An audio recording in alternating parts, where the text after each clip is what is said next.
Amém? Somos Igreja de Jesus. Convido você a abrir sua Bíblia na carta de 1 João, capítulo 3, no versículo 4 ao 10. Estamos falando sobre ser igreja de Jesus. A carta de 1 João, capítulo 3.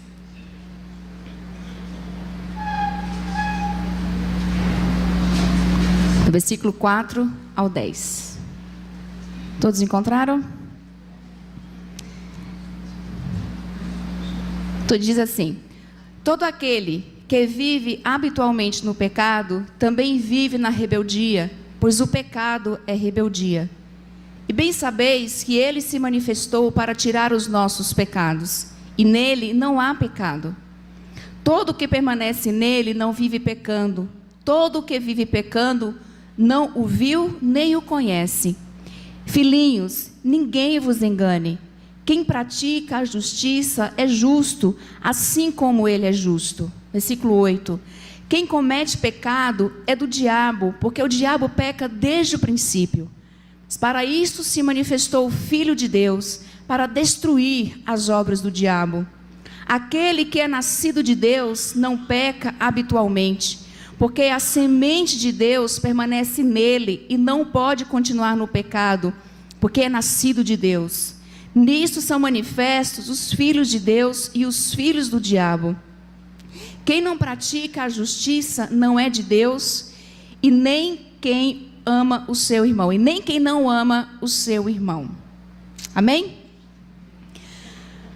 Quando nós pensamos sobre esse tema, ser igreja, e principalmente quando nós estávamos discutindo sobre o tema do mês, lá no final de julho, Léo falou assim, acho que vou pensar em discutir esse tema, ser igreja, em agosto e tal. Eu falei assim, vamos focar então, evangelização. Ele falou, não, ser igreja não é só evangelizar. Ser igreja não é cumprir a missão.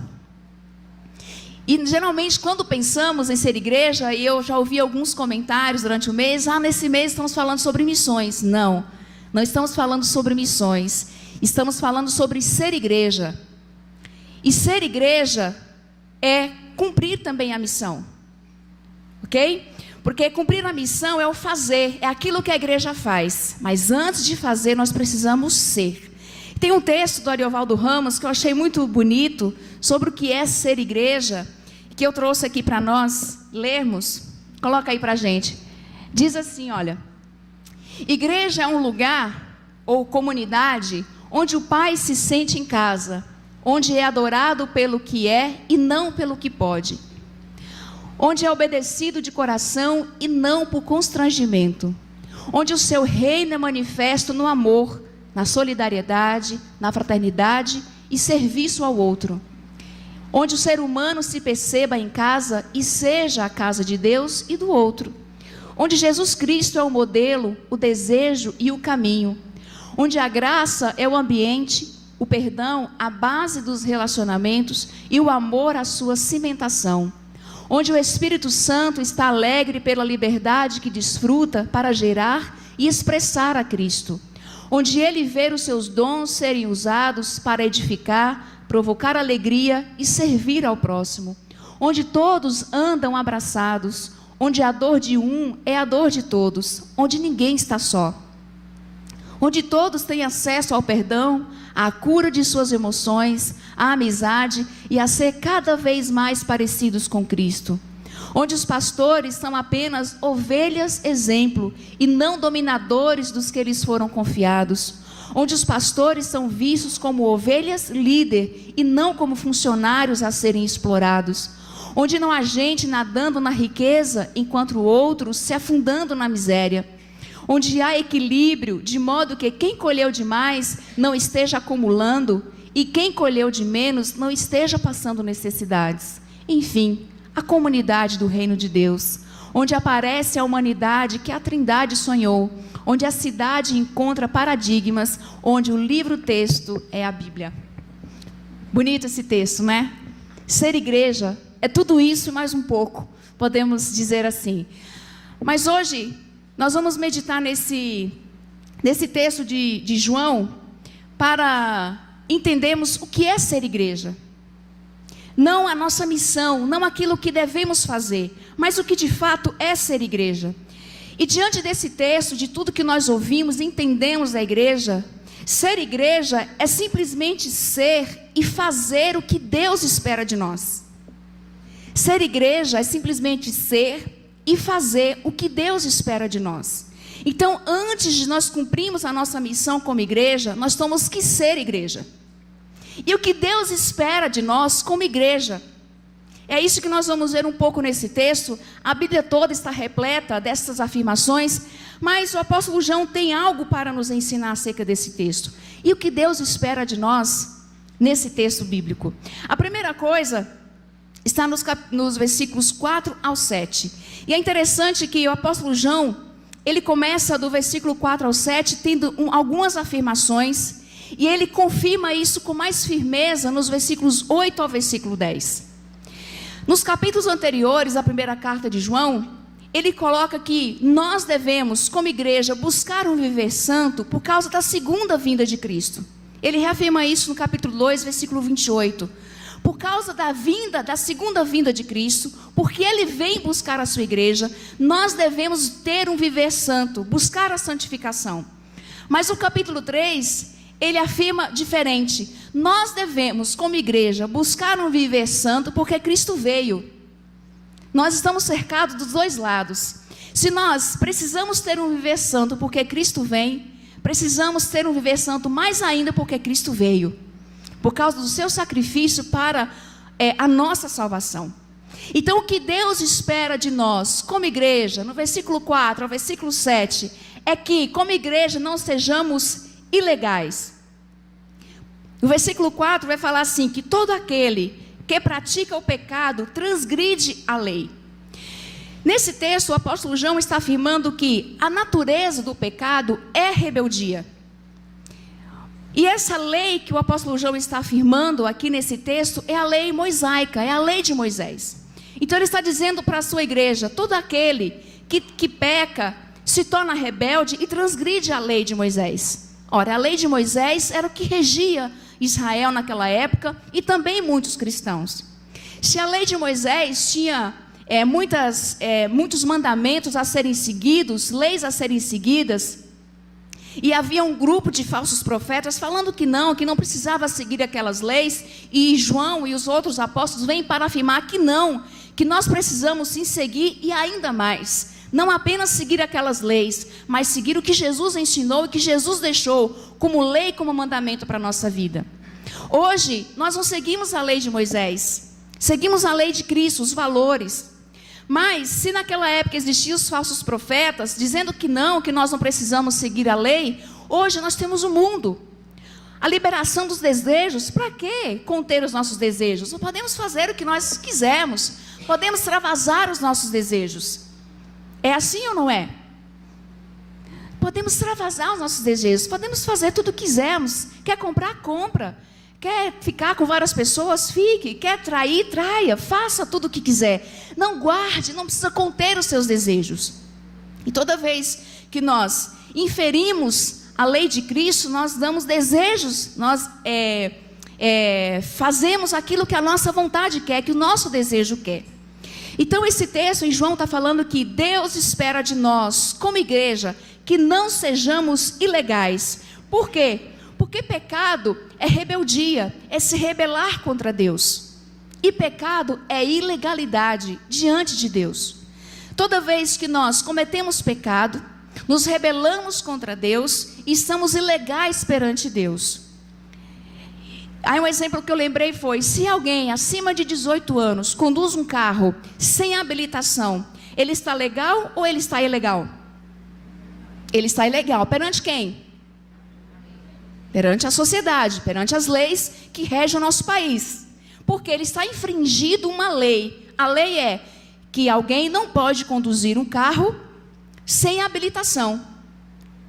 Então, se alguém conduz um veículo sem habilitação, ele está infringindo a lei. Então, ele está ilegal perante a lei. E se nós cometemos pecado, nós estamos infringindo a lei de Deus. Porque nós estamos nos rebelando contra Deus. Então, ilegalidade é a essência e não o resultado do pecado. Romanos 6, no versículo 23, vai falar que o salário do pecado é a morte. O resultado do pecado é a morte. Mas a essência do pecado, a natureza do pecado é rebeldia.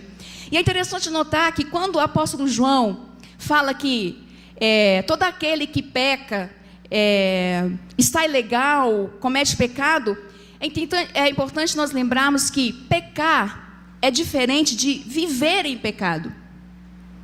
O tempo verbal faz toda a diferença na nossa vida. Não é aquele momento que eu pequei, nossa, então eu já sou do diabo, já sou rebelde. Não. Mas a ênfase do texto é aquele que vive na prática do pecado. Por isso a minha tradução diz, aquele que habitualmente peca, que peca constantemente, que não se arrepende, que não se sente mais com o coração constrangido diante daquilo que fez. Ele faz, e faz, e faz, e faz. É essa ênfase que o texto está dando. Aquele que vive na prática do pecado. E viver na prática do pecado é se rebelar contra Deus. É se tornar rebelde. É infringir os valores que Deus quer que nós vivamos. Então nós entendemos que o apóstolo João apresenta esse grande problema que nós temos, que é o problema do pecado. O pecado é ou não é um problema para nós, como seres humanos? Sim ou não? Sim. O pecado é um problema para nós, porque nos afasta de Deus, nos faz infringir aquilo que Deus quer para nós, nos torna rebeldes e nos faz negar a Cristo. Só que a Bíblia não apresenta nenhum problema sem solução. Se o pecado é um grande problema para nós, a solução está no versículo 5. O que diz o versículo 5 da sua Bíblia?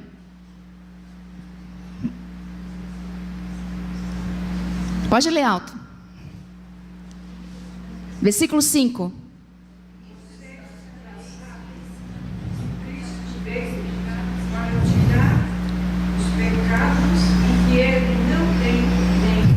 Lê de novo, Mazalita, por favor.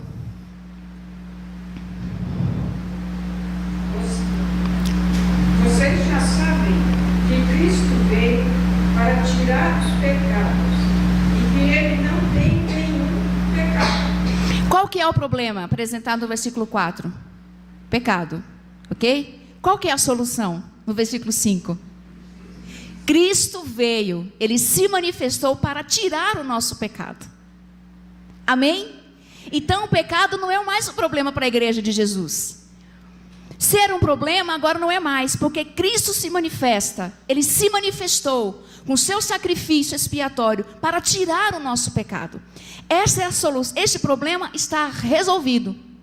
E João apresenta outros problemas, nós vamos ver mais adiante, mas esse problema já está resolvido. Se o pecado é um problema para nós, porque nos torna rebeldes, Cristo veio para tirar o nosso pecado, para que não sejamos mais rebeldes. Essa é a grande solução que ele apresenta. E no início do versículo 5 ele fala, vocês sabem.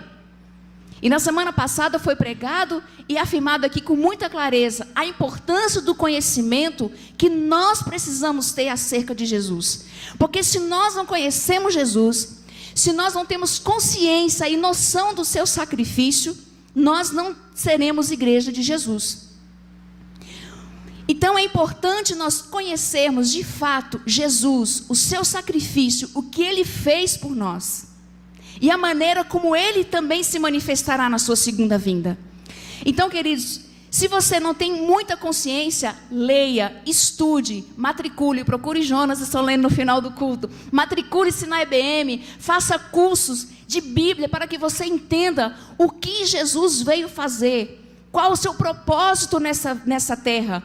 Qual foi o propósito da sua vinda aqui? Precisamos conhecer a Bíblia, precisamos conhecer Jesus para sermos igreja, entendermos o propósito que Ele tem para nós. Então é importante isso. E João afirma, vocês sabem. E por que João está dizendo isso? Vocês sabem. Porque tinha falsos profetas falando coisas diferentes para aquele povo. Assim como tem movimentos hoje em dia, líderes religiosos também falando coisas diferentes. O Léo comentou um exemplo de alguém que procurou ele uma vez aqui, e diz assim: olha, eu estou com um problema de pecado, já procurei uma pessoa de outra igreja, eu procurei meu pastor para conversar e tudo, mas ele falou para mim: não tem problema, vem para a igreja, o importante é você estar aqui. Mais ou menos assim, o que você faz não importa, o que você está vivendo de pecado não importa, importa que você esteja aqui. E a gente entende, importa que você esteja aqui dando dízimo todo mês, oferta toda semana, isso é que importa para a gente. É o que importa para muitas comunidades que se dizem cristãs hoje, evangélicas. Mas o Evangelho de Jesus diz, nós precisamos conhecer. A cobrança que Jesus, que o Evangelho requer de nós é muito diferente. Então nós precisamos conhecer que o Filho de Deus se manifestou para tirar o pecado do mundo. O sacrifício expiatório de Jesus para nos dar nova vida. O ato de Jesus foi a expiação. O nosso ato como igreja de Jesus é buscar a santificação. Porque Jesus já veio, já cumpriu o seu propósito, está consumado. Mas a igreja não aceita Jesus e pronto, acabou. Ela precisa continuar nesse processo de santificação, de arrependimento. Ela precisa se arrepender para que não sejamos, não fiquemos ilegais perante Deus. E falando em arrependimento, é importante lembrarmos também que arrependimento não é dor na consciência. A pessoa que de fato se arrepende, ela não comete, poxa vida, eu fiz isso, poxa, pisei na bola de novo. Passa 3 dias, ai, cometi a mesma coisa. Passa 1 semana, poxa, a mesma coisa. Ai, não, mas Deus sabe que a carne é fraca. Né? Aquela conversa de quem não tem vergonha na cara. Deus sabe, Senhor sabe que a carne é fraca, né? Olha, a tentação veio, mas eu não resisti, mas eu peco, depois eu peço perdão.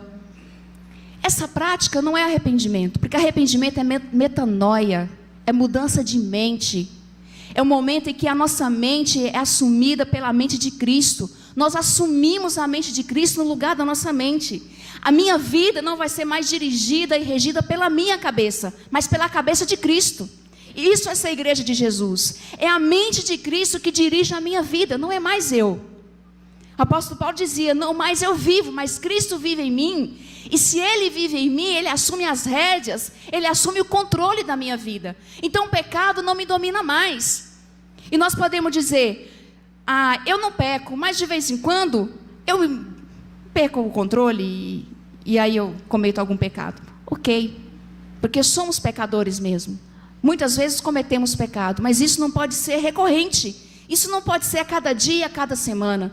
E muitas vezes precisamos combater aquilo que nos leva a pecar. O que te leva a pecar? A natureza impulsiva? Explode? E aí ofende o outro, machuca o outro, fala o que não deve? O que te faz pecar? O acesso à internet? O que te faz pecar? Está sozinho? Então, vá na raiz. Se tem coisas que você faz, que eu faço, que me leva a ter uma conduta pecaminosa, então eu não posso ter essa atitude de pequei, pedir perdão, pequei, pedir perdão, pequei, pedir perdão. Isso não é arrependimento, isso é dor na consciência. Arrependimento é diferente. Eu não me arrependo do que eu faço, eu me arrependo do que eu sou. E quando eu me arrependo do que eu sou, eu não faço mais. Qual era a nossa condição antes de Cristo? Condição de pecador. Nós somos pecadores. E é nessa condição, é disso que nós nos arrependemos. Não do que eu faço. Eu me arrependo de quem eu sou. Sou pecador. Preciso do perdão de Jesus. Reconheço que aquilo que eu faço fere os princípios que Ele quer que eu viva. E por isso eu não faço mais. Então Deus espera de nós, como igreja, que não sejamos ilegais, que não sejamos rebeldes, porque pecado é se rebelar contra Deus, porque é fazer tudo aquilo que Ele não quer que nós façamos. Mas igreja de Jesus não tem dor na consciência. Igreja de Jesus é pecador arrependido. Amém? Igreja de Jesus é pecador também, é pecadora também, mas é pecador arrependido. Não é aquele que tem dor na consciência, que dói de vez em quando. Não, é pecador arrependido. E no versículo 6, ele é muito claro. Leia o versículo 6. Alguém pode ler em voz alta? O versículo 6. Todo o que permanece nele não vive pecando. Todo o que vive pecando não o viu nem o conhece. O apóstolo João dá 2 caminhos. Todo o que permanece nele não vive pecando. O que vive pecando, simples assim. Ou é uma coisa ou é outra. Não tem um meio termo. Eu peco só um pouquinho, né? Só de vez em quando que eu dou uma escorregada, mas eu sou de Cristo. Tem muito crente que faz um monte de coisa errada, assume que faz errado, está atolado em vícios, sabe que está em vício, mas eu sou de Jesus. A Bíblia está falando, meu filho, que você não é. E o versículo 10, se você ler, você vai se arrepiar ainda mais. O que diz o versículo 10? Alguém pode ler? Desta forma, sabemos quem são os filhos de Deus e quem são os filhos do diabo. Quem não pratica justiça não procede de Deus, tampouco quem não ama seu irmão. A gente sabe quem é filho de Deus e quem é filho do diabo. Isso é muito duro para nós. É muito duro. Poxa vida. A gente fala assim, a Bíblia poderia ser mais maleável, né? Poderia pegar leve. Mas a Bíblia é clara nos seus ensinos, nas suas doutrinas. A Bíblia quer dizer para nós que não tem meio termo. Não tem que estar como um pezinho aqui, outro pezinho aqui. Nós temos que assumir a nossa posição de igreja. Igreja de Jesus busca santificação. Igreja de Jesus busca sim o arrependimento, vive o arrependimento. Igreja de Jesus luta contra o pecado. Igreja de Jesus diz não às tentações. Não significa que nós não seremos tentados. Porque a oração do Pai Nosso é: não nos deixe cair em tentação. Significa que nós sofremos tentações. Mas a igreja de Jesus vence as tentações. Então nós, como igreja de Jesus, precisamos sim permanecer, praticar a santificação, viver a santificação, para estarmos legalmente diante de Deus. E olha só o que diz ainda o versículo 7. Leia, se você pensa que o negócio está apertando, segura lá, para você não cair. Versículo 7, alguém pode ler? Não deixe que ninguém nos engane. Aquele que pratica a justiça é justo, assim como ele é justo. Ó, não vos engane. Não engane a si mesmo achando que é normal cometer pecado, que é normal viver na prática do pecado. A Bíblia é muito clara. Ele está dizendo para você: não se deixe enganar, achando que isso é normal. Igreja de Jesus busca santificação. E buscar santificação significa lutar contra o pecado. Então ele está dizendo que o fruto cresce da árvore e não a árvore do fruto. Naturalmente os frutos são sementes para novas árvores. Assim, crescer na santidade é resultado da prática. Nós só podemos crescer na santificação se praticarmos a santificação. Se não buscamos, não tem como crescer. Igreja de Jesus vive a santificação. E Deus espera que nós, como igreja, não sejamos ilegais, mas que tenhamos livre acesso diante dele, e buscamos essa vida santa e pura diante do Senhor. Isso é ser igreja. E quando nós pregamos isso, quando nós vivemos essa santificação, nós podemos sim pregar a missão de Jesus. Nós podemos cumprir a missão de Jesus. Então, não se preocupe. Pecado não é problema para você. Não precisa você se sentir diminuído. Não consigo largar isso, não consigo deixar isso, eu não consigo sair disso. Gente, versículo 5: o Filho de Deus se manifestou para tirar o pecado. Amém? Então o pecado não é um problema para nós. Se você acha que o pecado é um problema para você, levante a sua cabeça. Se você acha que o pecado é muito forte e você não consegue vencer, automaticamente você está dizendo que o sacrifício de Jesus não é forte o suficiente, porque você está sempre cedendo. Não, igreja de Jesus, nós temos o sangue, somos lavados e remidos, como dizia Marcelo Gualberto, nós somos lavados, enxaguados, ensaboados e secados no sangue de Jesus. Você não tem problema com o pecado. O serviço está completo na nossa vida. Amém, igreja de Jesus? Amém? Então Deus espera de nós, como igreja, que não sejamos ilegais. Essa é a primeira parte do versículo. E aí do versículo 8 ao versículo 10, ele continua. Do versículo 8, Deus espera que nós, como igreja, não sejamos malignos. Se o problema anteriormente é a natureza do pecado e rebeldia, aqui, a origem do pecado é do diabo. Versículo 8, ele vai falar, aquele que pratica o pecado é de quem? Do diabo. Aí ele vai espremendo a gente de todos os lados. Aquele que pratica o pecado é do diabo. O pecado, a origem do pecado é do diabo. E aí tem um esqueminha, umas setas, vocês podem colocar. Tem mais ou menos assim: aquele que vive na prática do pecado se torna rebelde, e se tornando rebelde, ele se alia ao diabo, que peca desde o princípio. É o que o texto de João vai afirmar. Porque o diabo peca desde o princípio. Então, quando nós vivemos na prática do pecado, nos tornamos rebeldes diante de Deus, nos rebelamos diante de Deus e nos aliamos ao diabo, que peca desde o princípio. E olha, é interessante que o pecado é apresentado aqui, as obras do diabo. Não, isso é depois. O pecado não é apenas uma condição humana. A condição de pecador nos torna filhos do diabo. É o que diz também no versículo 10 que nós acabamos de ler. Sabemos quem são os filhos de Deus e sabemos quem são os filhos do diabo. É muito forte esse texto. E Jesus vai dizer em João 8,44, ele está falando para um grupo de pessoas que se acham cristãs, que se acham filhos de Deus, e Jesus diz, vocês são filhos do diabo. Ele é o vosso pai. É muito forte isso para nós. Porque eles faziam coisas que não tinham nada a ver com os princípios que Jesus estava pregando. E Jesus está dizendo, não, vocês não têm pai como Abraão. O pai de vocês é o diabo. Porque a vida de vocês não é uma vida que prega o reino de Deus, que vive os valores de Deus. E é por isso que João afirma no versículo 5, não se enganem. Não se enganem. Vocês sabem que o Filho de Deus se manifestou para isso.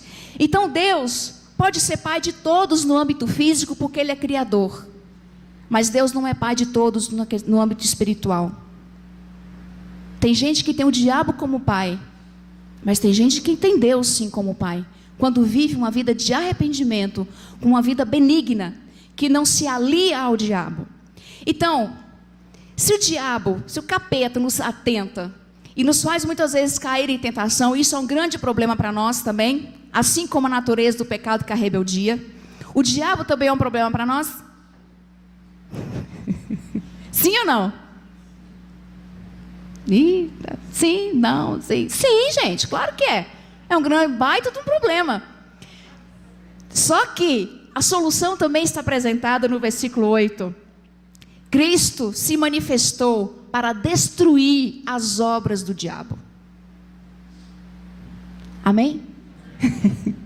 Se Cristo se manifestou para tirar o nosso pecado, Ele também se manifestou para destruir as obras do diabo.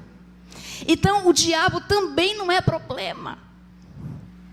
O diabo também não é problema para nós. Assim como o pecado não é problema para nós, igreja de Jesus, o diabo também não é problema para nós. Porque o sentido aqui desse texto também, de que Cristo se manifestou para destruir as obras do diabo, quer dizer o seguinte, que essas obras é como um encanto, um feitiço, que nos leva, que nos seduz e que nos leva a pecar.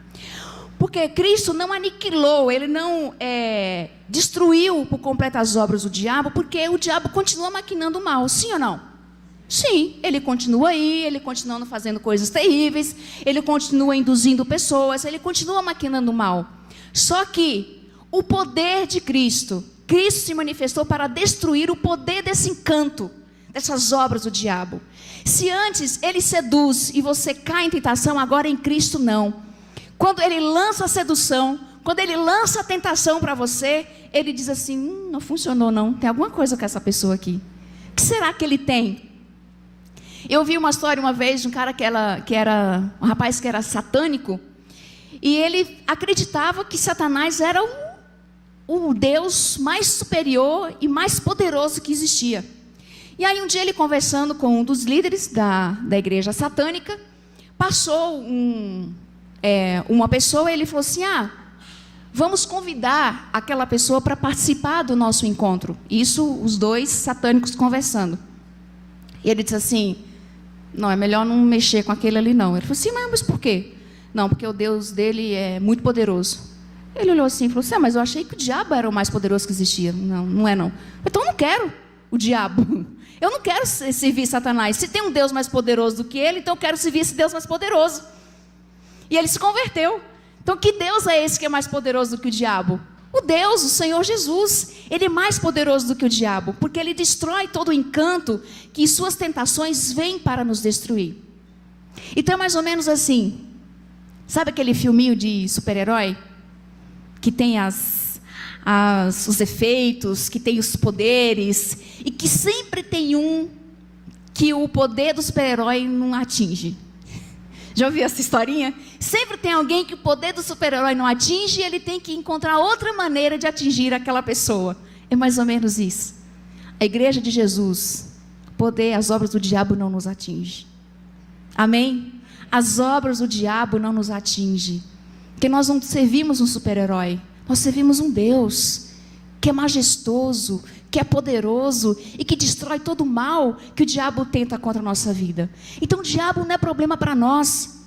Então nós precisamos ficar preocupados: mas o diabo vai me perseguir. Tem crente que tudo é o diabo. Tudo é o diabo, né? O pneu do carro fura, é o capeta que está furioso comigo. O chuveiro queima, está amarrado em nome de Jesus. Gente, crente não precisa se preocupar com isso.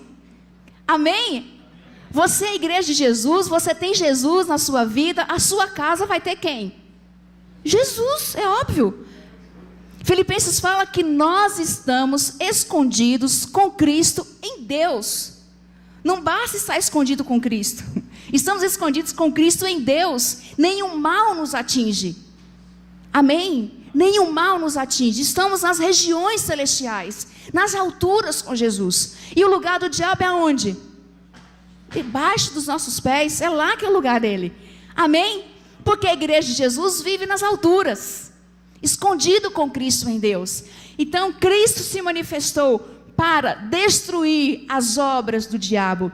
E o versículo 9 também ele é muito enfático. Leia só. O que diz o versículo 9? Todo aquele que é nascido de Deus não pratica o pecado, porque a semente de Deus permanece nele. Ele não pode estar no pecado, porque é nascido de Deus. Então, é muito lógico. Todo aquele que é nascido de Deus não vive na prática do pecado. É mais ou menos igual 2 mais 2 é igual a 4. É simples. Aquele que é nascido de Deus não vive na prática do pecado. É isso que ele está falando. Porque ele permanece em Deus. Porque ele tem a semente de Deus. E permanecer em Jesus é a solução espiritual para o problema do pecado. Porque só Jesus, só o sacrifício de Jesus pode resolver esse problema na nossa vida. Não existe outro caminho. Não existe força de vontade, não que ela não é importante. Não existe coisas que eu possa fazer, mas somente permanecer em Jesus, porque o seu sacrifício é único e suficiente para resolver o problema do pecado na nossa vida. E as influências diabólicas na nossa vida. Por isso que Jesus precisou vir.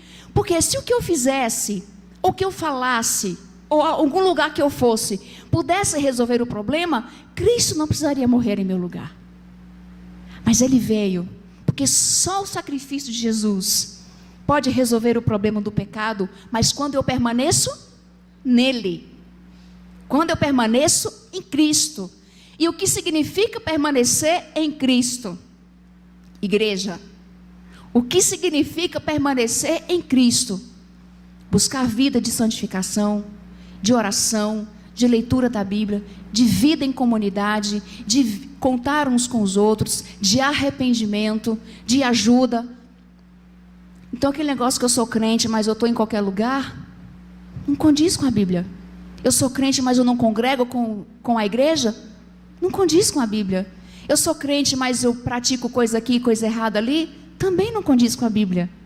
Significa que nós não estamos em Cristo, porque quando nós estamos e permanecemos em Cristo, isso sim vai resolver muitos problemas na nossa vida, de questões espirituais.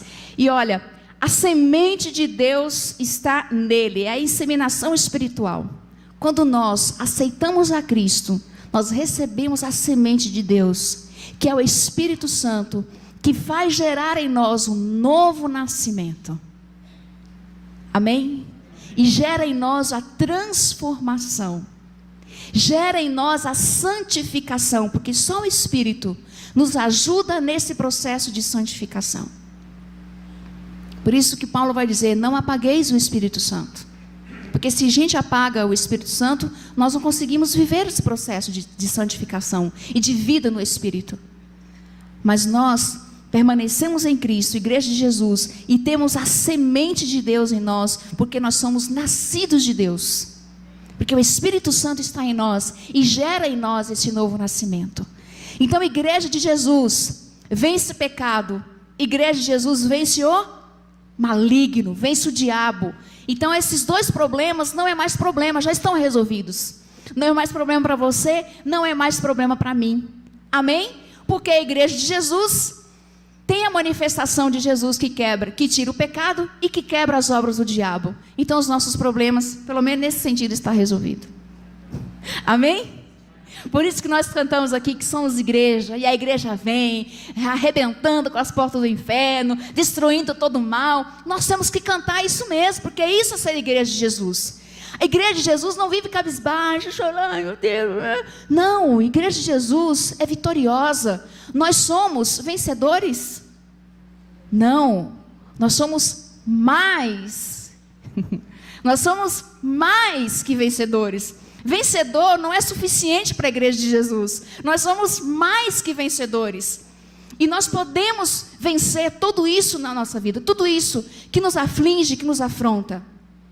Vamos passar lutas, dificuldades? Vamos, mas a igreja de Jesus é uma comunidade, é um povo vitorioso, que vive de glória em glória. Amém? E para terminar, eu coloquei o último slide. Somos igreja de Jesus, e como igreja vencemos o pecado e o diabo. Nós somos mais que vencedores. Se você é mais que vencedor, você se coloca em pé. E nós vamos orar. E nós temos muito que agradecer a Deus. Nós temos que agradecer a Jesus pelo sacrifício que Ele se expôs para nos salvar e para nos libertar. Para que nós possamos viver uma vida de liberdade. Para que nós sejamos legais perante Deus. Para que nós vencemos o pecado e vencemos o maligno. Amém?